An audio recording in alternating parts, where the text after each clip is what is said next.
نہ جانے کسی آوارگی کے دوران دبے پاؤں اس کی مددگار بن گئی ایک ماچس۔ کبھی کسی نظم کا بیج اگانے کے لیے، کبھی کسی کہانی کا عنوان کھوج لانے کے لیے، کبھی کوئی شعر سلگانے کے لیے، یا پھر ٹھٹھرتی سردی میں محض الاؤ دہکانے کے لیے، اور کبھی کبھی خود کو مکمل جلانے کے لیے۔ کتنی کارآمد ہے یہ ماچس جو اس کے دل کے دائیں جیب میں رکھی تپش دیتی ہے۔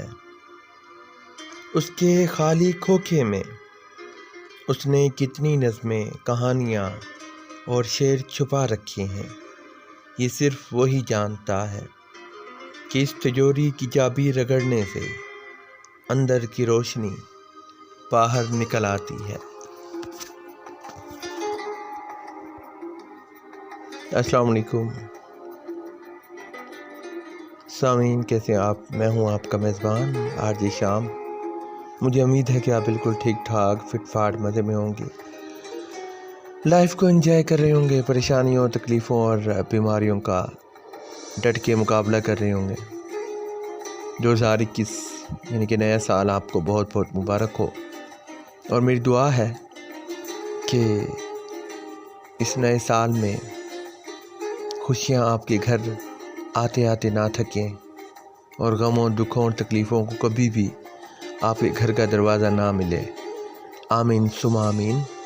سامعین، یہ خوبصورت تخلیق ہمیں مالیگاؤں، مہاراشٹر، ممبئی، انڈیا کے ایک بھائی احمد نعیم صاحب نے بھیجی ہے،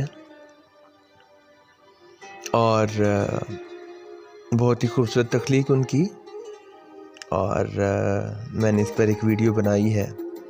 اور اگر آپ کی سماعتوں کو اچھی لگے تو میرا پیج، جو میرا چینل ہے، یوٹیوب چینل، اس کو ضرور سبسکرائب کر دیجیے گا۔ اگر آپ بھی اردو شعر و شاعری میں نئے لکھاری ہیں اور نئے لکھنے والے ہیں، اور آپ نے بھی کوئی شعر و شاعری تخلیق کی ہوئی ہے، تو آپ بھی ہمیں بھیج سکتے ہیں، اور میرے اس چینل کے کمنٹس میں اپنی شاعری ہمیں سینڈ کر سکتے ہیں۔ اس کی ویڈیو پھر بنا کر میں آپ کی سماعتوں کی نظر ضرور کروں گا۔ اس کے ساتھ ہی اپنے میزبان RJ شام کو دیجیے اجازت۔ اپنا بہت سارا خیال رکھیے گا۔ اللہ حافظ، اللہ نگہبان۔